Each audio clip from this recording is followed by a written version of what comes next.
BX1+.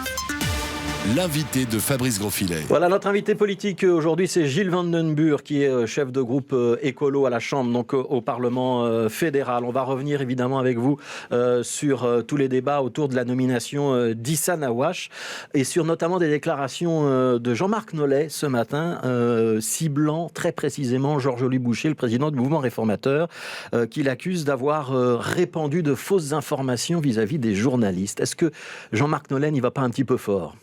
Mais bonjour d'abord. Mais donc il faut se rendre compte de la séquence qu'on vient de vivre, qui est honnêtement assez terrible, en particulier d'ailleurs pour une jeune femme, Issa Haouach, qui a été lynchée, il n'y a pas d'autre mot, sur les réseaux sociaux, menace de mort sur les réseaux sociaux, et effectivement depuis quelques jours dans la presse, d'ailleurs en Flandre comme en Belgique francophone, avec des insinuations au conditionnel souvent, des rumeurs qui parlent effectivement de liens éventuels avec un groupe comme celui des frères musulmans, avec tout ce que cela génère, comme, à juste titre d'ailleurs, comme crainte quand on cite ce groupe. Et donc, il n'y a absolument rien aucune base concrète pour pouvoir le dire. Ce sont que des insinuations, des rumeurs. D'ailleurs, dans la presse flamande, dès lundi matin, les journaux disaient « il n'y a rien ». Il n'y a rien sur Issa Haouach dans la fameuse note de la Sûreté de l'État. C'est pas ce que dit la presse francophone. Et la presse francophone, ce week-end en tout cas, il y avait toute une série d'insinuations. Donc c'est pour ça que je dis c'était au conditionnel. Donc il n'y avait pas d'affirmation. Ouais. Mais dans un sujet d'une telle sensibilité, venir mettre, je dirais, en pâture publique, dans les médias, Issa Haouach, de faire un lien de rumeur, de conditionnel, avec un groupuscule communautariste comme celui des frères musulmans, honnêtement, ce n'est pas sérieux. Oui. Honnêtement, c'est même, je dirais, dangereux pour notre débat démocratique. Et donc oui, je comprends qu'on puisse, quand on voit la séquence des derniers jours, condamner cela. Oui, malgré tout, les journalistes sont quand même responsables de ce qu'ils écrivent, Gilles Van Den Burg. Est-ce que c'est pas un peu disgracieux pour les journalistes de penser que c'est un président de parti qui tient la plume à leur place, et pour ce président de parti, est-ce qu'il y a des éléments factuels qui permettent de dire oui, c'est vraiment lui qui a répandu cette fausse information?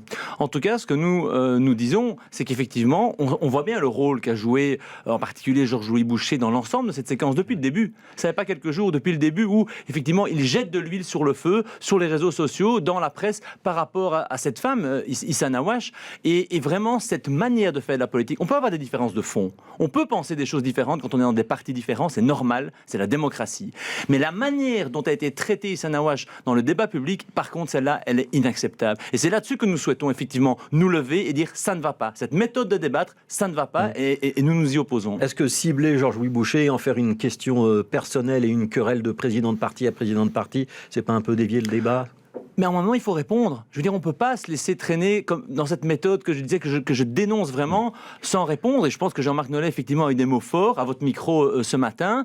Mais il faut se rendre compte de quelle séquence qui est terrible pour notre démocratie on sort. Sur le fond, vous reconnaissez qu'il y a quand même eu une parole malheureuse d'Issa Haouach dans une interview au journal Le Soir quand elle dit que la séparation de l'Église et l'État doit être repensée en fonction de critères démographiques. Alors, il est clair que cette citation, qui est dans l'interview que vous citez du Soir, et qui n'a pas été démentie, est pour nous tout à fait interpellante. Et là, je veux être très très clair, il n'y a aucune place chez Écolo, pour remettre en cause la séparation absolue entre les églises et l'État. Ça veut dire que cette déclaration-là était une erreur, une faute. Et dans mon propre groupe politique, donc à la Chambre, moi-même et d'autres parlementaires, sur cette phrase, effectivement, nous étions interpellés et cela nous posait problème. Interpellés seulement ou plus qu'interpellés? Non, ça nous posait problème, je le dis. Il n'y a pas de place chez Écolo pour remettre c'est l'intransigeance totale par rapport à la séparation entre les églises et l'État. Nous l'avons répété d'ailleurs en séance plénière jeudi dernier. Donc ça, il n'y a vraiment aucune ambiguïté là-dessus. Madame Haouach est quand même revenue sur ses propos et elle a dit effectivement que ce n'est pas ce qu'elle a voulu dire.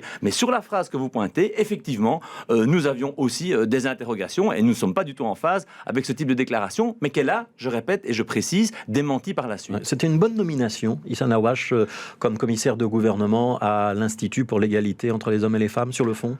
Mais regardons son CV, regardons ses compétences. C'est comme ça qu'on fonctionne chez Écolo. Et j'espère, dans la plupart des partis politiques, si on prend les hommes et les femmes pour leurs compétences. Son CV, c'est le Premier ministre qui l'avait dit il y a quelques semaines, est en béton. Elle est diplômée d'une grande école de commerce de Bruxelles. Elle a, je dirais, des compétences dans le secteur privé qui sont reconnues unanimement et que l'ensemble du gouvernement, d'ailleurs, a reconnues. Oui. Et donc, oui, c'est une bonne nomination pour répondre à votre question. Ce que vous reproche les libéraux francophones, quand même, sur le fond de cette nomination, c'est que nommer une femme femmes qui portent le foulard, c'est peut-être un mauvais signal quand on parle de l'égalité homme-femme, parce que pour certains, le foulard, c'est un signe de soumission de la femme.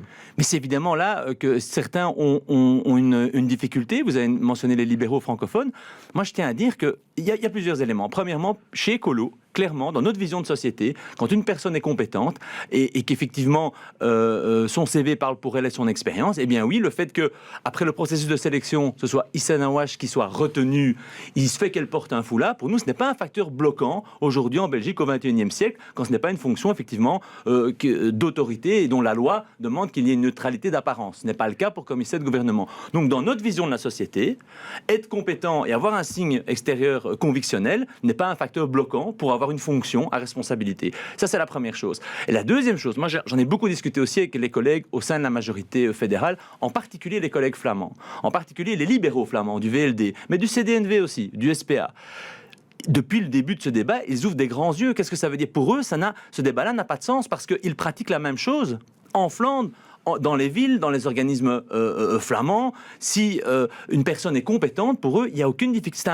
C'est une vraie vision de société libérale. C'est-à-dire, si l'individu et la femme ici en question est compétente, eh bien, il n'y a pas de raison que pour d'autres questions, elle soit bloquée dans un poste à responsabilité, sauf si la loi l'empêche, évidemment. Ce n'est pas le cas ici. Vous êtes en train de nous dire que les réformateurs manquent de libéralisme.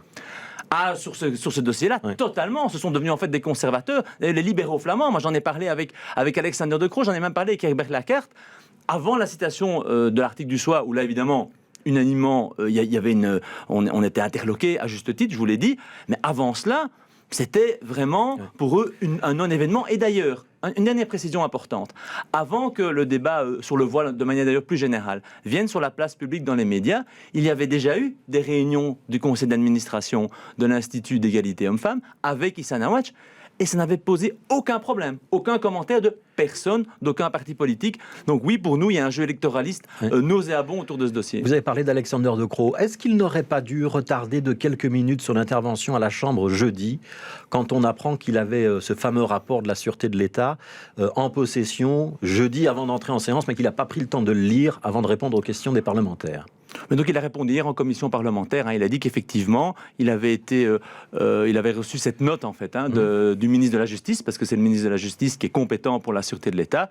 Il l'avait reçue juste avant la plénière. Effectivement, avant de s'exprimer sur cette note, il voulait la lire et analyser en détail. Je trouve que c'est plutôt une marque de prudence pertinente. Ça n'aurait pas permis d'avoir un débat un petit peu plus serein si il avait pu en parler directement lui-même jeudi plutôt que d'attendre que ça fuite dans les médias? La difficulté, c'est que normalement, il ne peut pas en parler parce que c'est un rapport confidentiel et pour pouvoir y avoir accès, il faut des autorisations spéciales de sécurité. Ce qu'a le Premier ministre, mais ce que n'ont pas l'ensemble des députés, par exemple. Et donc, il a été prudent. Je pense que dans ce dossier, c'est plutôt une marque de sérieux et il est venu s'expliquer hier au Parlement. Alors, autre actualité, le Front communautaire avec les discours de la fête flamande, c'était donc le 11 juillet, et notamment deux déclarations. Une déclaration d'abord de Jan Jombon, ministre-président flamand, qui dit qu'il faut revoir l'architecture, la structure de l'État. La Belgique, ça ne fonctionne plus et on doit repartir d'une page blanche. Est-ce que vous pouvez rentrer dans cette discussion avec Jan Jombon? Écoutez, le raisonnement de la NVA sur le futur de la Belgique, on le connaît, c'est-à-dire qu'ils veulent tout démanteler. Ouais. C'est la fin du pays. Et donc nous... Mais dire que le pays ne marche pas très bien et que notamment sur la politique de santé, ça a été compliqué, est-ce qu'ils ont raison sur le constat? Alors que parfois c'est compliqué, oui, que le pays ne fonctionne pas, je ne suis pas d'accord. On voit bien que ce gouvernement, par exemple avec cette partie flamand francophone, a réussi d'énormes avancées, la Vivaldi, donc depuis le 1er octobre dernier. On est en train de terminer, on espère, la gestion de la plus grande crise sanitaire qu'a connue notre pays dans son histoire récente. La vaccination, je vous rappelle qui est effectivement une compétence partagée entre le fédéral et les régions, nous sommes quand même dans les meilleurs élèves européens aujourd'hui. Donc de dire que rien ne marche et qu'il faut tout, je dirais, mettre par terre ou tout détricoter, non. Ce n'est pas notre option et ce n'est pas l'option des écologistes. Au contraire, on pense qu'il y a des choses justement à changer. On n'est pas pour le statu quo, mais pour pas nous... pour le statu quo. Donc ça veut dire que vous pourriez entrer dans une négociation, par exemple, en 2024. Tout à fait. Et d'ailleurs, ça se prépare aujourd'hui. Nous avons... Les francophones se parlent là-dessus? Alors, en tout cas, les partis se parlent. Les partis se parlent puisqu'on a une commission parlementaire. Avec Georges Boucher, par exemple, ou pas? Écoutez, nous parlons évidemment avec le MR. Moi, je préfère parler... Vous me parlez de partis politiques, je vous réponds par des partis politiques. Oui, nous parlons avec nos collègues d'autres partis politiques, flamands comme francophones d'ailleurs. Vous savez, le premier parti qui je parle tous les jours, c'est Groen, puisqu'on ferme un groupe commun à la Chambre. Donc c'est intéressant aussi d'avoir l'avis des Flamands, de nos amis flamands, sur le futur de notre pays. Deuxième déclaration importante dans le cadre de ces fêtes flamandes du 11 juillet, c'est une interview de Bart de Wever, un journal local flamand, où il indique qu'il faut vraiment réformer l'État. Il parle, lui, de faire un coup et que, si c'est nécessaire, on doit se passer de la Constitution et avancer en marge de la Constitution. Ça inspire un commentaire ? Je trouve que c'est triste, en fait, comme déclaration. J'avais toujours pensé... Enfin, je sais pas très bien à quoi penser de Bart de Wever. Je trouve que c'est assez inacceptable, de se passer de la Constitution. Mais oui, je veux dire, on est dans un... Vous savez pourquoi je pense qu'il dit ça ? Aujourd'hui, tous les sondages en Flandre, c'est assez intéressant, dans le Standard encore récemment, on voit qu'il y a entre 33 et 40% des Flamands qui souhaitent donner davantage de compétences au niveau belge. Donc c'est tout à fait au niveau fédéral. Au niveau fédéral. C'est tout à fait contre-indicatif par rapport à ce qu'on entend des partis nationalistes. Et seulement 15% des Flamands, donc je ne parle même pas avec l'électorat francophone, uniquement des Flamands, soit de la fin du pays. Donc il se rend bien compte que cette bataille-là, il est en train de la perdre, et donc il vient avec des outrances pour dire on va se passer de la Constitution, j'ai même lu des mots pas loin de révolution ou autre. Non, honnêtement, on va respecter la démocratie, on va respecter ce que nos concitoyens souhaitent faire, et surtout, on va demander leur avis sur la réforme de l'État. C'est ce qu'on va faire dans les semaines et les mois qui viennent. Mais s'il y a un discours un petit peu provocateur des Flamands qui est de dire il faut négocier avec nous parce que sinon on va se séparer de manière plus violente, vous pouvez l'entendre ou pas ? C'est du chantage. Et l'intérêt des francophones est d'entrer dans une vraie discussion. Donc nous sommes demandeurs. Au lieu de dire qu'ils sont demandeurs de rien. Nous sommes demandeurs, au niveau des écologistes, d'ailleurs, écolos comme Groen, de réformer notre État. Oui, nous sommes demandeurs. Mais nous sommes demandeurs pour avoir un meilleur service et qualité de service à nos concitoyens, et surtout pour garantir la solidarité. Et pour nous, oui, le niveau belge a une vraie plus-value. Nous souhaitons d'ailleurs le renforcer. Clairement, la famille politique écologiste souhaite renforcer le niveau fédéral, et donc les discussions vont commencer dans les semaines qui viennent. On a une commission spéciale Chambre-Sénat qui se réunit encore ce vendredi, où on va analyser les réformes de l'État passé, et à la rentrée de septembre, il y aura une consultation citoyenne en ligne qui va se suivre de panels citoyens. On va demander l'avis des gens. Ce sera tout à fait intéressant, et je pense que les conclusions seront clairement à mettre en place après par le politique. Ouais, dernière question, réponse très courte. Il faut trouver une issue sur les sans-papiers. Est-ce que vous avez encore confiance en Sami Mehdi pour trouver une solution à cette grève de la faim ? Je pense que Sami Mehdi, maintenant, effectivement, a la responsabilité... Secrétaire d'État à l'asile et à la migration. Tout à fait. A la responsabilité d'aller vers des solutions dans le cadre de l'accord de gouvernement. Et pour nous, c'est possible. Donc, ce n'est pas des paroles en l'air. C'est un dossier qui nous touche humainement extrêmement fort. Moi, j'ai des collègues qui régulièrement vont sur place. J'habite Ixelles en plus, donc c'est vraiment pas très loin de chez moi, ce qui est en train de se passer. L'occupation à l'ULB. Oui. C'est un déchirement humain, clairement. Vraiment, ici, c'est de l'humanisme au premier sens du terme. Ce n'est pas une question politique, politicienne. Et donc, oui, nous demandons avec force, et nous le disons depuis des semaines, en discrétion, parce que ces sujets-là doivent se résoudre en discrétion, mais aujourd'hui nous le demandons plus fort à Sami Mehdi de prendre ses responsabilités, d'aller au dialogue. Il est en dialogue, mais de manière encore plus, je dirais, directe, parce qu'il y a urgence. Il y a urgence parce que des personnes sont en situation de détresse sanitaire, et donc il y a urgence. Il doit prendre ses responsabilités, et des solutions existent. Merci beaucoup Gilles Van Den Burg. Je rappelle, vous êtes le chef de groupe écolo au Parlement fédéral, donc à la Chambre. Merci à vous.